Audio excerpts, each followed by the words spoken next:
जो आज सब संगठित हैं, जो सब एक हैं, जो सब उसी के लिए हैं। श्री राम हर्षदास जी महाराज जी ने जो पंचरसाचार्य हैं, उन्होंने जिस रस के माध्यम से जपानुष्ठान किया था 25 वर्ष पहले, और वह यज्ञ हुआ था, उसमें यह रामानुज दास भी था और उस कार्यक्रम का अनुभव किया था। उसका मैं चश्मदीद गवाह हूं। उस ऐतिहासिक क्षण में मैं था, इसका मुझे भी गौरव होता है और मैं अपने को धन्य मानता हूं। ऐसा एक अद्भुत कार्यक्रम और ऐसी व्यवस्था, उनसे हम सब जुड़े हैं। अब यहीं कोई स्त्री रामहर्षदास जी के विरुद्ध बोलने लग जाए तो क्या होगा? संगठन में विघटन की भावना आ जाएगी। बस इसी से बचना है। जो हमारे पूर्वाचार्यों ने परंपरा स्थापित की, जो भगवान रामानुजाचार्य, भगवान रामानंदाचार्य, भगवान शंकराचार्य, भगवान विष्णु स्वामी वल्लभाचार्य, भगवान निम्बारकाचार्य, भगवत्पाद, कलिपावनावतार पूज्यपाद गोस्वामी तुलसीदास जी महाराज, वेदव्यास जी महाराज ने जो परंपरा, जो सिद्धांत हम सब लोगों को दिए हैं शास्त्रों में, भगवान श्री राघवेंद्र सरकार के विषय में, उनको हम स्वीकार करते हैं। इसलिए हम एक हैं। अगर उससे अलग हट के स्वीकार करेंगे तो विघटन होगा, विभाजन होगा। इसलिए संगठन के लिए, संगठित होने के लिए पूर्वाचार्य सुरक्षिताम बहुमति व्याघात दूर स्थिताम आनीतांतु निजाक्षरैः सुमनुषो भौमा पिबन्त्वन्वः। हमें तो आचार्यों के द्वारा प्रवर्तित मार्ग में बढ़ना है, आचार्यों के द्वारा बताए गए रास्ते पर चलना है। हमारा यह मार्ग है, यह आचार्यों ने बता दिया है। एवं परंपरा प्राप्तम इमं राजर्षयो विदुः। यह भगवान श्री रामानुज कृष्ण कह रहे हैं, रामानुजो मानिनी नाम कह रहे हैं रास पंचाध्यायी में। वो श्री कृष्ण, उन्होंने बताया है इस बात को। एवं परंपरा प्राप्तम, हमें परंपरा प्राप्त जो है उसी को स्वीकार करना चाहिए। उसके पोषण में हमें अपनी ऊर्जा लगानी चाहिए। कुछ नई बात कहने के चक्कर में हमें अपने आचार्यों के विरुद्ध ही नहीं चलना चाहिए। यह सिद्धांत है, यही आचार्यों की परंपरा है, यही हम सब लोगों का प्रेम परस्पर प्रवर्तित करने वाला है। और इसलिए वात्सल्य होता है, भाव होता है, रस होता है। अभी अभी आप सब लोगों के सामने बाल रूप में हमारे सामने आकर के बागेश्वर धाम वाले श्री धीरेन्द्र शास्त्री जी ने कहा, महाराज जी क्षमा करेंगे, हमने बहुत दुलार से उनको देख करके उनके कपोलपाली पर वात्सल्य अंकित किया और ये अनुभव किया कि इसी प्रकार आचार्यों की परंपरा से और फिर उनके आचार्य की परंपरा से, जो कि ऐसी परंपरा में है जिन्होंने अष्टाध्यायी, पाणिनीय अष्टाध्यायी का श्लोकबद्ध अगर किसी ने संचयन किया तो वो तुलसी पीठाधीश्वर, जिन्होंने पाणिनीय अष्टाध्यायी को श्लोकबद्ध संचयन किया। वो जो कार्य हैं, ऐसे ऐसे कार्य हैं जिन कार्यों, अभी तो मिथिला प्रसाद त्रिपाठी जी ने एक और दिव्य काव्य की रचना की है। उस काव्य का नाम है लघु रघु। क्या? अति लघु रघु, अति रघु लघु, अधिरघु। हाँ, एवं रघुमथिकृत्य अधिरघु। तो अधिरघु इतना काव्य का वर्णन किया और चिंतन किया। लघु रघुवरम पूज्यपाद तुलसी पीठाधीश्वर जी की विलक्षण रचना है, जिसमें सारे श्लोकों में लघु वर्णों का ही प्रयोग है। शायद मलोक पीठाधीश्वर जी ने देखा भी होगा, जरूर देखा, हमको भी मिला। सब लघु वर्णों का प्रयोग है। ये तो हमारे आचार्यों के विद्वानों की परंपरा रही, ये तो विलक्षणता रही।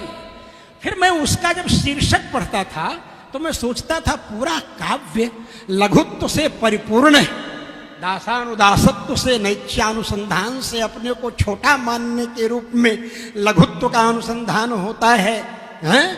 नाम लखन लघु देवर मोरे, लक्ष्मण जी रामानुज जो हैं, राम जी के छोटे भाई, वो लघु हैं। तो ये सब भरा हुआ है, लघुत्व से भरा हुआ है, ये रस है, पूरा है। इसका शीर्षक जो है लघु रघुवरम में, वरम में रम जो है वो गुरु हो गया। ये मैं मन में सोचा करता था। क्यों? गुरुत्व है, ये मैं सोचता था। वह जो मैं अनुभव करता था वो हमारे मिथिला प्रसाद त्रिपाठी जी ने उसका अपने काव्य का शीर्षक भी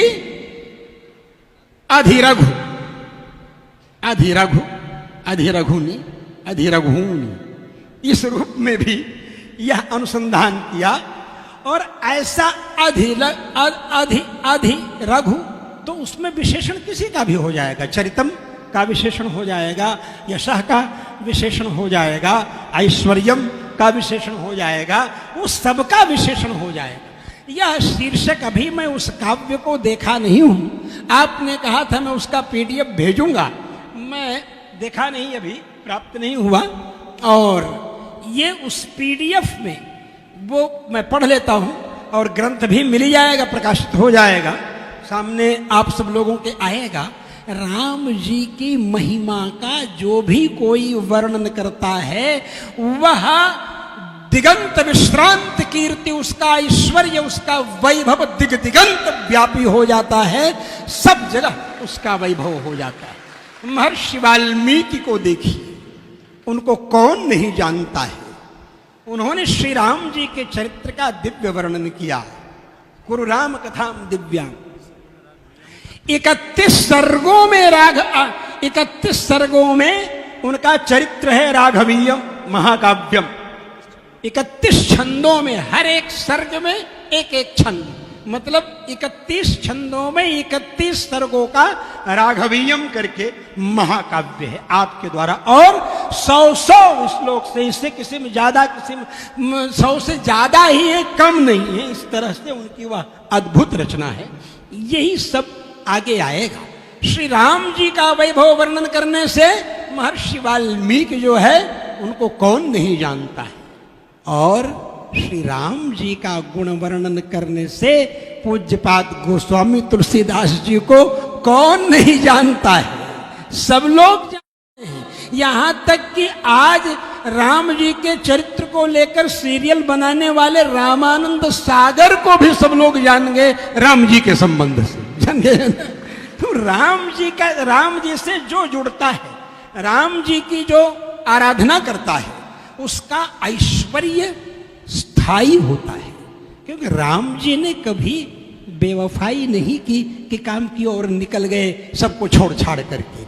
और तो बाकी सब छोड़ छाड़ करके निकल जाते हैं, और भी अवतार होते हैं जो छोड़ छाड़ करके निकल जाते हैं अपना काम करके, लेकिन हमारे राम जी ऐसे नहीं हैं, वो तो सबको साथ लेकर के जाते हैं, किसी को नहीं छोड़ते, सबको साथ लेकर के जाते हैं।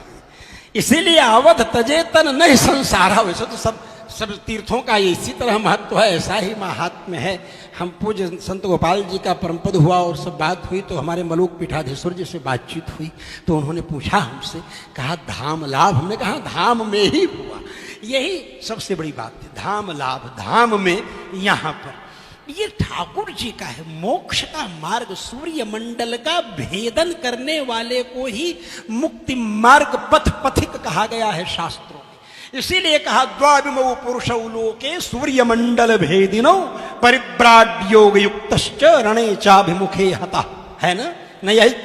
तो इसलिए ये जो बात है, सूर्य मंडल भेदता होता है वह जो मोक्ष की पदवी को प्राप्त करता है, सूर्य की तरफ ही तो यज्ञ की ज्वालाएं जाती हैं। सूर्य ऊपर रहता है, यज्ञ कुंड में यज्ञ की आहुति होगी तो उसकी ज्वाला ऊपर की तरफ ही जाएगी, क्योंकि उसका मूल, अग्नि का भी मूल सूर्य है, सूर्य की दिशा में जाएगी। और सूर्य की 12 कलाएं हैं, और 12 कलाओं वाले सूर्य के वंश में अवतार लेने वाले भगवान श्री राम यज्ञ के द्वारा अवतार लेते हैं, यज्ञ के माध्यम से अवतार लेते हैं। श्रृंगी ऋषि वशिष्ठ बुलावा, पुत्र काम शुभ यज्ञ करावा, पुत्र काम शुभ यज्ञ रचावा, जो भी कहिए, लेकिन वह पुत्र की कामना से यज्ञ हुआ। और यज्ञ भगवान, यज्ञ के द्वारा भगवान